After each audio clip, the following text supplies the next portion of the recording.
한 권사님이 6.25 전쟁이 발생했을 때에 있었던 일을 저에게 얘기해 주었습니다.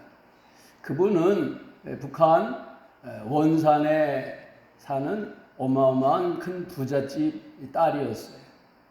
근데 그 피란 나올 때에 일사후퇴 때에 그 어머니가, 그 권사님 어머니가 막 울면서 네가 피난 가서 꼭 살아남아라, 그렇게 얘기를 해주면서 뒤에 업고 있는 손주 주머니 깊은 곳에 금덩어리를 2개, 한 주머니 한 주머니 이렇게 넣어주었다 그래요. 그래서 그것을 가지고서 부산에 와가지고 그 난리통에 돈은 종이 쪼가리고 휴지잖아요. 그래서 그 금을 팔아가지고 택시를 샀다. 그 옛날 6.25 때 택시가 있을 정도면은 그 얼마나 귀한 가치예요.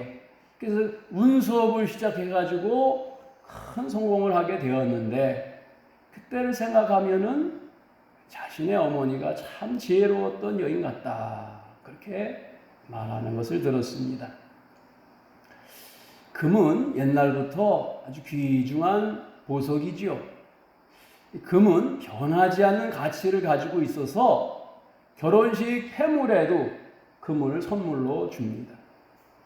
오랜 수천 년 지난 왕릉, 그를 발굴해 보면은 금이 나오는데 그 금 변하지가 않아요. 수천 년 후에도 그 빛이나 그 모양이 전혀 바뀌지가 않아서 역시 금의 가치는 변치 않는 데 있구나 라는 것을 알게 됩니다.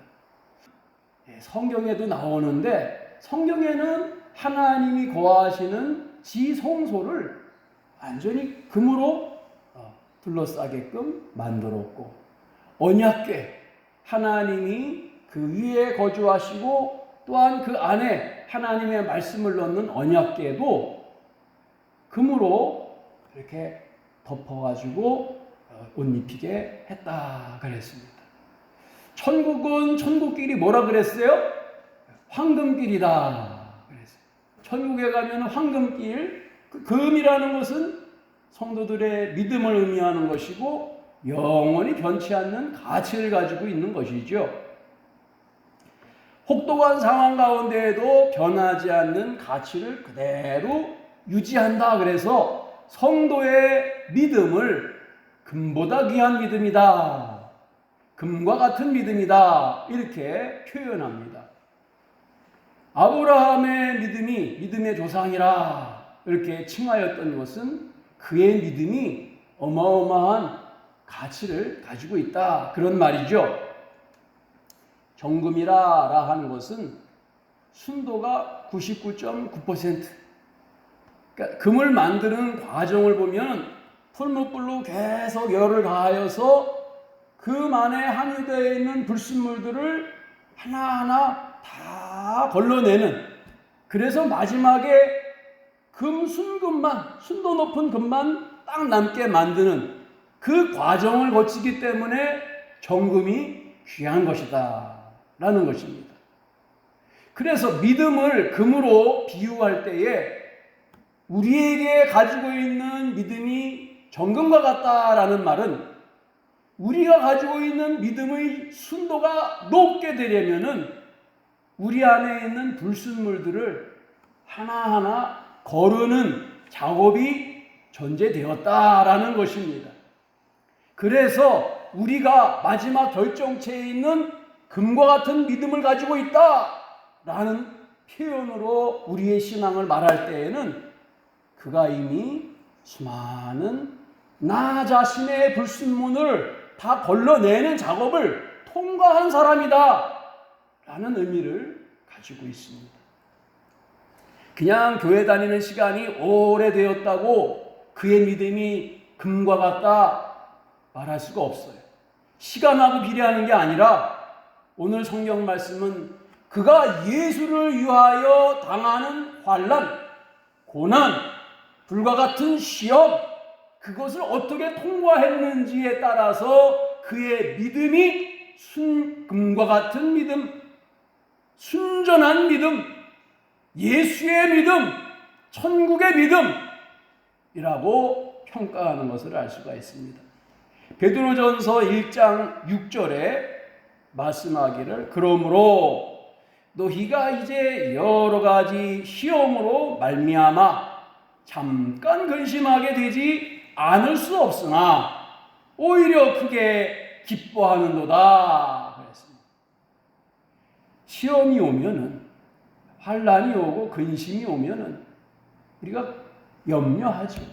그런데 오늘 베드로 사도는 우리의 믿음을 정금과 같이 만드는 아주 귀한 신앙의 작업이기 때문에 여러 시험을 만날 때에 잠깐 두려워하고 염려할 수는 있지만, 그러나 그 나중을 생각하면 오히려 기뻐하게 된다, 그렇게 말하는 거예요.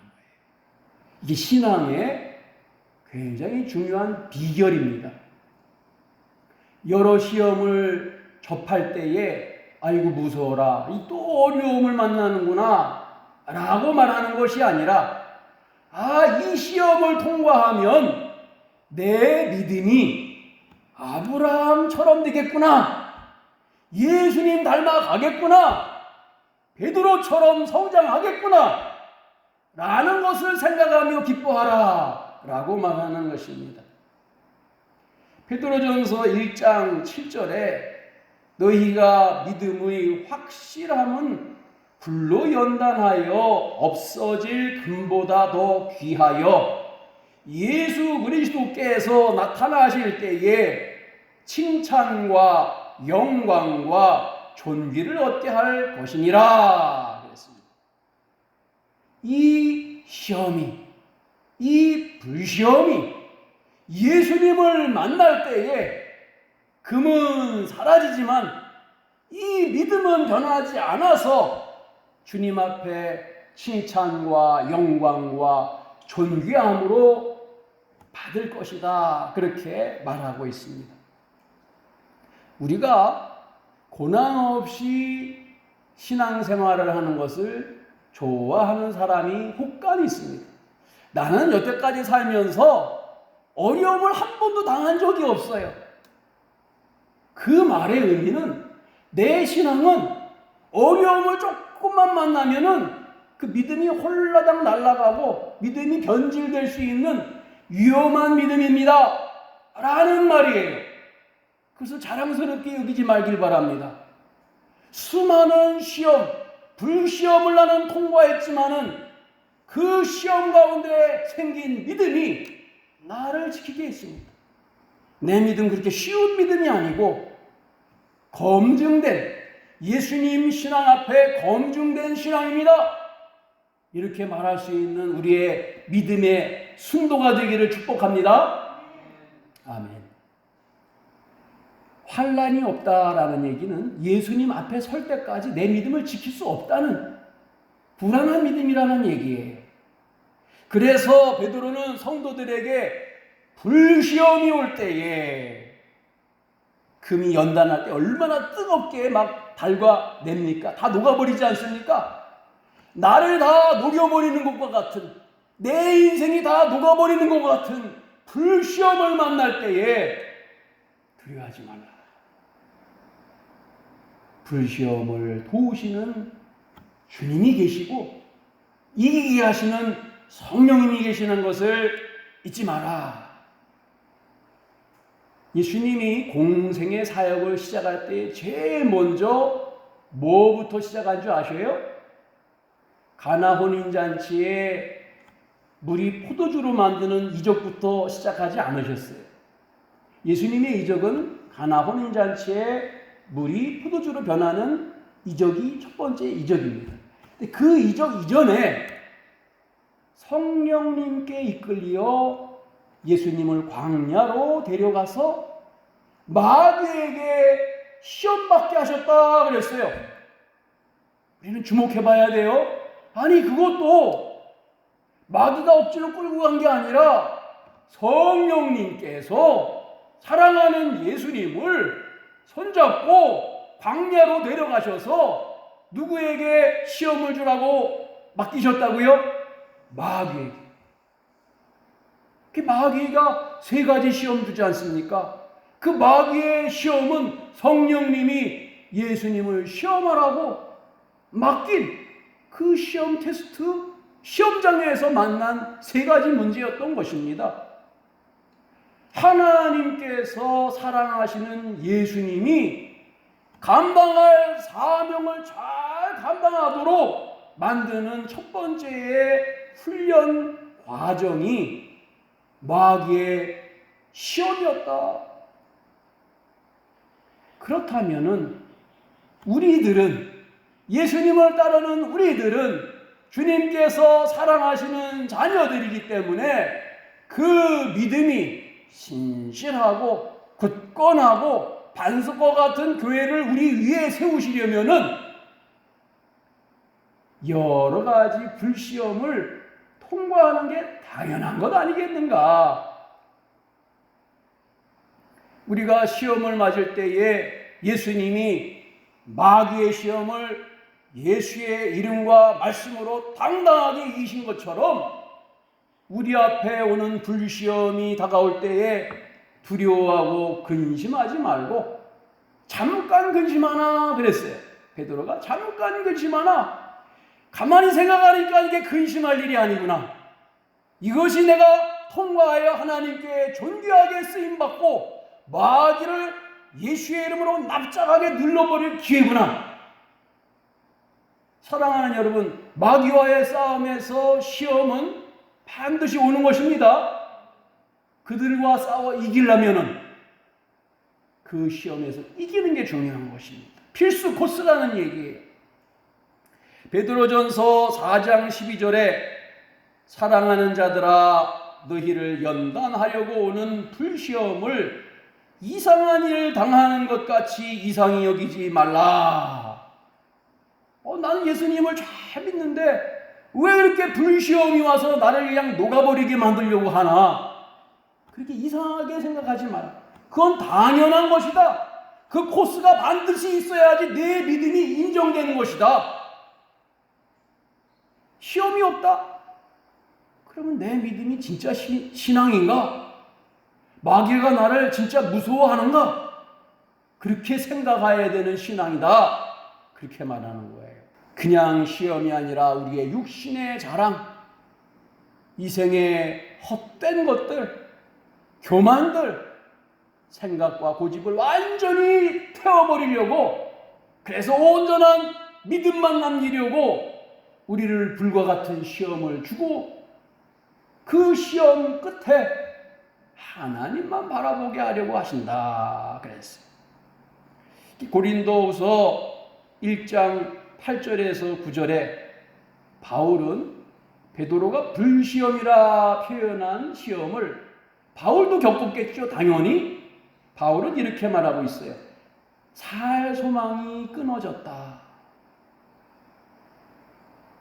형제들아, 우리가 아시아에서 당한 환난을 너희가 모르기를 원하지 아니하노니 심에 겹도록 심한 고난을 당하여 살 소망까지 끊어지고 우리는 우리 자신이 사형 선고를 받은 줄 알았으니 이는 우리로 자기를 의지하지 말고 오직 죽은 자를 다시 살리시는 하나님만 의지하게 하려 하심이라. 아멘. 바울이 얼마나 큰 불시험을 당했는지, 예수 복음 전하는데 죽일 듯이 달려들면서 이제는 우리가 살 희망이 없구나. 그래서 뭐라 그래요? 사형 선고를 받은 것 같이 생각했다. 이제 여기가 끝이구나 라고 생각했다 그런 거예요. 근데 그 시험을 통과하고 나니까 그 시험의 목적이 뭐였느냐? 그들을 죽이려는 게 아니라 이는 우리로 자기를 의지하지 말고 오직 죽은 자를 다시 살리시는, 따라합시다, 하나님만을 의지하게 하려 하심이라. 하나님만 의지하게 하시려는 사형 선고였구나. 내가 죽었으니까 하나님만 바라볼 수밖에 없게 만드시는 것이 불시험의 목적이구나. 이 두 연단의 공통점은 하나님만 의지하게 만드는 것이다 라는 것이에요. 그런데 우리가 그 불시험만 생각할 때 두려워요. 그거 어떻게 이길 수 있을까? 근데 바울이나 베드로의 고백을 보면 성령님께서 우리를 도우셨다. 그것도 넉넉히 이기게 하셨다. 바울의 표현이 넉넉히 이기게 하시느니라. 베드로는 쉽게 제가 우리식으로 알아듣게 표현한다면 예수 고난 클럽이라는 게 있는데 그 고난 클럽에 정회원으로 초대받는 것이 불같은 시험 만나는 것이다. 그렇게 말하고 있습니다. 예수님의 고난 클럽. 여러분, 예수님만큼 고난 많이 받으신 분이 어디 있습니까? 그런데 우리에게 그 회원, 정회원 클럽에 우리를 초청해가지고 너도 우리 클럽에 들어올래? 그렇게 초청하는 것이 뭐냐? 불시험이고 사형선고 시험이다. 그렇게 말하는 거예요. 여러분, 백화점의 VIP 손님은 매상을 많이 올려주는 사람이 VIP예요. 그래서 백화점마다 좀 다르지만은 5천만 원 이상 산 사람, 또 8천만 원 이상 산 사람, 1억 5천, 2억 이상 산 사람, 2억까지 백화점 가서 사는 사람이 있나 봐요. 일생이 아니라 1년에. 그러면 자기들끼리 VIP 클럽 회원이 되는 거예요. 또 세상에는 골프 회원권 클럽, 피트니스 클럽 그래가지고 그 클럽 회원권 갖는데 돈으로 1억이 보통인 그런 회원권이 있습니다. 자기들끼리 누리는 돈으로 가입하는 VIP 대우를 받고자 하는 클럽이에요. 그런데 하나님 나라에서 하나님의 영광의 그 시간과 그 보좌에 참여하는 사람들이 있는데 그것은 고난을 통과한 사람들, 정금과 같은 믿음을 가진 사람들이 영광에 초대되는 그 자리가 있다는 것이에요. 성경은 그렇게 말하고 있어요. 베드로 전서 4장 13절에 오히려 너희가 그리스도의 고난에 참여하는 것으로 즐거워하라. 이는 그의 영광을 나타내실 때에 너희로 즐거워하고 기뻐하게 하려 함이라. 환난이 오고 고난이 오고 불시험이 올 때 왜 나는 이러한 일이 닥치는가? 저 사람은 편안한데. 그렇게 생각하지 마세요. 그런 뜻이에요. 그 고난은 하늘 영광에 예수님의 고난당한 그 사람들의 영광의 자리에 초대되는 귀한 멤버십 카드입니다. 여러분, 이 땅에 살면서 자기가 VIP 회원이라고 나는 몇억 백화점에서 샀다고 이런 사람 부러워하지 말고 불과 같은 시험을 통과했지만 넉넉히 이긴 사람들을 더 주목하고 부러워하는 신앙 되기를 축복합니다. 왜 그러느냐? 아무리 비싼 회원권 돈으로 사도 썩어질 것으로 다 사라지고 쓰레기 되지만 고난으로 불시험을 통과한 예수 고난 클럽의 회원권은 사라지지 않고 영원히 영광의 자리에 이름과 기념으로 대우받는 자리로 남게 된다. 비교할 수 없다. 그래서 바울은 이 땅의 고난을 벗으려는 것이 아니라 덧입기를 원한다 그랬어요. 하늘로 덧입기를 원한다.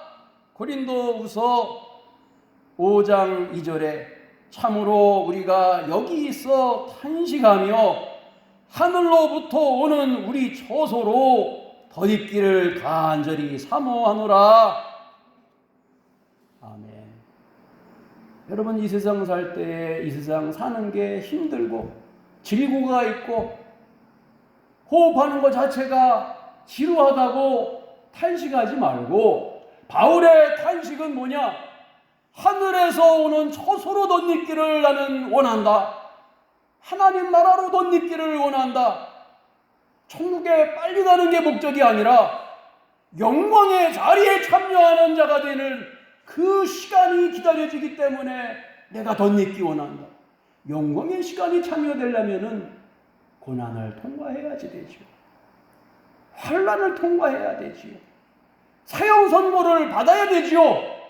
불시험이 내 신앙이래야지 되는 것입니다. 그거 두려워하지 마라. 하늘로 오히려 그 고난과 환난이 오기를 기쁘게 기대하라. 베드로전서 5장 10절에 베드로가 우리에게 안타까운 마음으로 이렇게 표현해요. 잠깐 고난을 당한 우리를 온전하게 하며 굳건하게 하며 강하게 하여 터를 견고하게 하실 것이다. 잠깐이라는 말을 아까도 사용했어요. 너희가 환난이 올 때, 불시험이 올 때 잠깐 근심하나? 지금은 잠깐 고난을 당하나? 우리는 길게 생각해 줍니다. 하나님, 이 힘든 시간이 왜 이렇게 오래 갑니까? 베드로는 우리에게 시간을 잠깐이라고 강조하여 얘기합니다. 영원한 영광의 자리에 영광의 보좌, 그 축복의 시간에 비하면은 우리에 당하는 불시험과 사형 선고의 시간은, 고난의 시간은 짧습니다. 너무 짧은 겁니다. 잘 이기십시오. 성령님께서 도와주실 것입니다. 견딜 만한 가치가 있는 잠깐의 고난을 잘 이기는 우리 모두가 되기를 축복합니다. 아멘. 주님 가시는 길이 너무 피곤하고 힘들다고, 너무 지친다고 그렇게 낙심하지 말고, 예수님이 이 길을 기쁘게 가셨기에 영광의 자리에 앉으셨기에 나도 기쁘게 가서 영광의 주님을 만날 것이라고. 사도행전에 고난당하는 제자들이 그들의 마음을 이렇게 표현하고 있습니다. 사도행전 5장 41절. 사도들은 그 이름을 위하여 능력받는 일에 합당한 자로 여기심을 기뻐하면서 공회 앞을 떠나니라. 얼마나 감격스러워요. 능력 받는데 기쁘대요. 이거 아무나 못 받는 거라고 기뻐하면서 그 일을 감사하면서 떠나갔다 그러는 거예요. 사랑하는 여러분들에게 불시험이 올 때, 환난과 고난이 올 때 기억하십시오. 아무에게나 오는 고난과 불시험 아니라고. 영광의 자리에 초대하고 싶은 성도에게만 주시는 하나님의 은혜요 초청장이라고. 그것을 놓쳐서 하나님 나라 가서 그때 나에게 찬스였는데 후회하지 말고, 오늘 우리 앞에 신앙 가운데 바르게 살려고 복음 전하는데 오는 환난과 불시험에 대하여 감사하며 하나님이 예수님을 영광의 보좌에 앉히시는 것처럼 나를 그 자리에 초대하시는구나 라며 당당히 이겨낼 수 있는 영광의 이름들이 되기를 예수의 이름으로 축복합니다. 기도하겠습니다. 환난과 시험과 고난이 우리에게 잠깐 올 수 있지만 넉넉히 이기게 하시는 예수님의 이름으로, 성령님의 도움으로 승리하게 해 주시옵소서. 예수님의 이름으로 기도드립니다. 아멘.